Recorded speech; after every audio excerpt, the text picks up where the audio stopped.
Hey stackers, if you've been wondering why silver prices have been behaving, well, a little strangely lately, you're not imagining things. Because buried inside the silver market right now is a problem that almost no one is talking about, and it has to do with 8 too-big-to-fail banks and a problem that they are literally incapable of solving. But first we need to talk about what a short position is before we can explain why it matters to us. When a bank takes a short position on silver, that means that they're betting that the price will drop, and when it does, they buy the contract back for the cheaper price, and they get to pocket the difference. The big banks were able to do this for decades, and they made billions of dollars in the process. If you're wondering how the banks could reliably make money this way, well, they manipulated the markets to bring the silver prices down, let them float back up again, and then suppress the prices down again. Here's how they would do it. First, the large banks would sell huge numbers of silver future contracts, which would make it appear as if there was far more silver available in the system than there actually was.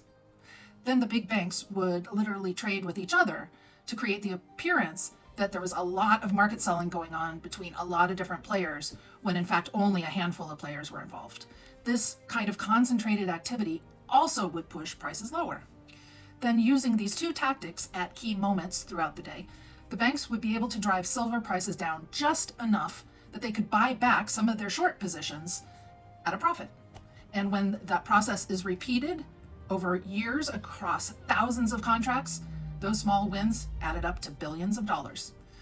But in the last 6 months, something happened that the banks did not foresee. The price of silver actually went up dramatically. And now the banks are in serious trouble.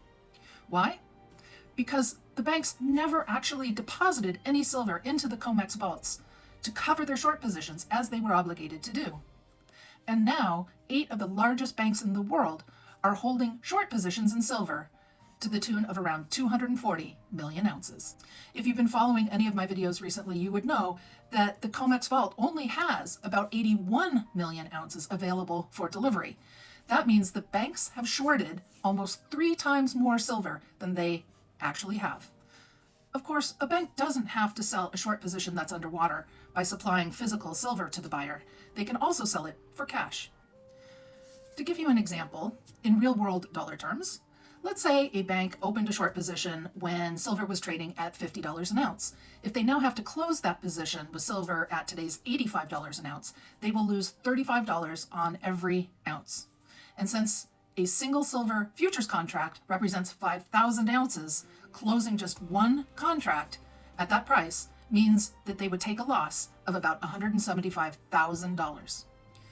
Of course, every time silver increases in value, that payout becomes even bigger.